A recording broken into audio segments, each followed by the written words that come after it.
We welcome Mike Jankins to the desk here, as from the Jankins Law Firm, of course, as we're talking bankruptcy and some questions about it. And to be totally honest with you, Mike, when we first heard that you were going to come and talk to us about bankruptcy, we were like, really? How are we going to do that? But every time you come here, we learn some things about bankruptcy you had no idea. Yeah.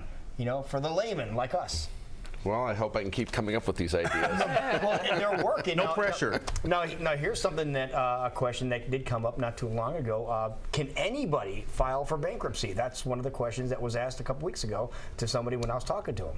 Well, not everybody can file for bankruptcy. For Chapter 7, the type of bankruptcy that erases everybody's debts, there's certain income requirements that you have to meet to show essentially that you are entitled to do this type of bankruptcy.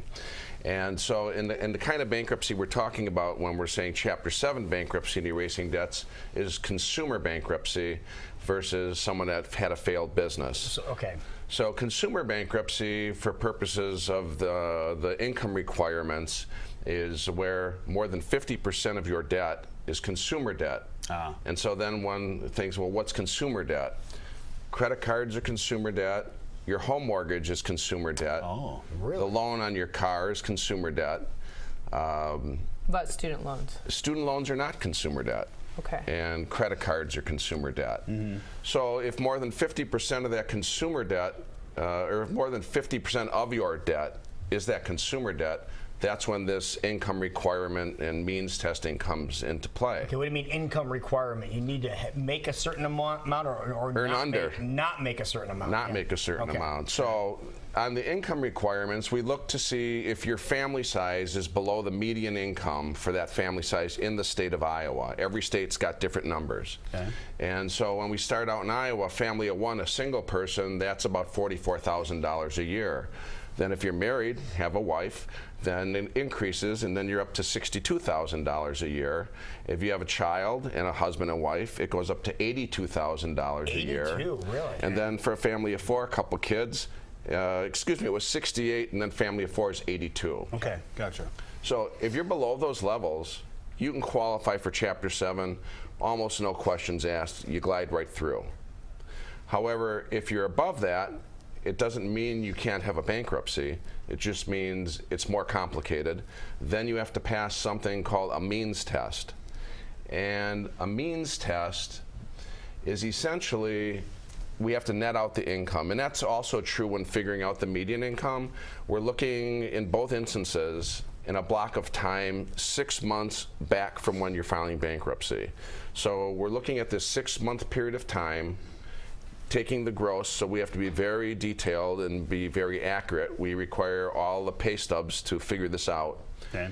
And so when we're doing the median income, we total it and divide it by 6 to get a monthly figure. Got it. And then we multiply that times 12 to figure out what that annual amount would be versus the median income. Makes sense. So now when we go to this means test, we're not using the gross anymore. We're subtracting from the gross and getting to the net.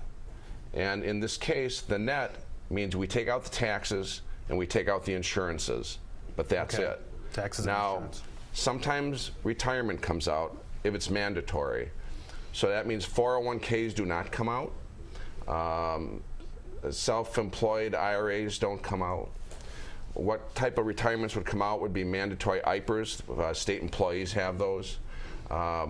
Some of the universities have TIAA CREF, and then the union pensions. So these are all mandatory. The employee doesn't have a choice on whether these come out.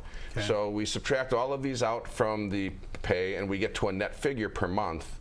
And then from that figure, we start subtracting certain things. And these certain things are living standards that have been set up by the Internal Revenue Service and been used for years and years in determining when taxpayers owe the government money, how much are they going to have to pay back every month to the government on a payment plan. Okay. So it was essentially taken out of the IRS handbook. So they took those standards out, and then they incorporated those into the bankruptcy law for this means test. You usually think IRS, oh my gosh, this is going to be horrible, but it really isn't. They're fair. It starts out with your housing costs, so we subtract that, and it's divided into 2 parts: the utilities that you would have, and that's based on your family size and the county you live in. and then you get a rental allowance if you're not a homeowner, or a mortgage payment, or if you have more than one mortgage payment on your house, the total of the mortgage payment. Okay. And you subtract those out. What's interesting really quickly on that is if you're a renter, it matters a lot what county you live in. If you have a family of 2 and you're living in Dallas or Polk County, Iowa, the rental allowance they give you on this formula could be $1,100 or $1,200 for a rental allowance. Really? But if you live in one of the southern counties or one of the smaller counties in Iowa, you might have a rental allowance of $650. Wow. And so it's a big deduction on this formula.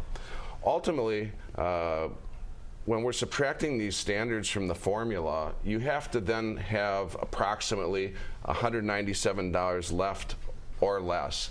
So if you get down to less than 197 from this netting of your income, then you pass the means test and you qualify for Chapter 7 bankruptcy. Then they'll And go it's through it. allowed. Okay. And some of the other items that can come out that are on the formula, they give you a broad category to cover such things as food, clothes, and incidentals, and again, that's based on family size. So a family of 1 might get about $580, a family of 2 goes up to about $900 and some dollars, and then 3 goes up to about $1,300, and 4 about $1,500. So that's a deduction off the formula and covering a wide range of your family's living expenses. Then they give you medical deductions. It's automatic $60 per head in the household and no questions asked. But you can also deduct your actual medical if it exceeds that. Some people have lots of medical problems, and that's one of the reasons that they've got financial problems. Right, in the first place. High medication costs, frequent visits to doctors due to chronic conditions. So that can be a fairly significant deduction. Another main deduction they give you is for transportation. For each adult in the household, you can claim up to 1 vehicle. So that's usually going to be for a husband and wife, 2 vehicles. And you get an operating allowance for the vehicle. It's not so great. It's about $212 for up to 2 vehicles, so $424. There's another transportation allowance that you get if you have a loan on a vehicle, so a car loan. And so that's another $517 deduction. If your car payment's $200, you still get a $517 deduction. So that kind of makes up for the low operating cost. Right. Okay. So if you have 2 cars and 2 car payments, you're getting about $1,034. So these are big deductions on the formula that can get you to passing the means test. Right. And he did these off the top of his head, too. There's no notes on here. Look, just a little type thing, no notes on here. We need somebody like you. If this is a question, we need somebody like you to handle all this. And what's the easiest way to get a hold of you? Well, like this? you can reach me by phone, and we're happy to talk to you. The phone number is 255-1855.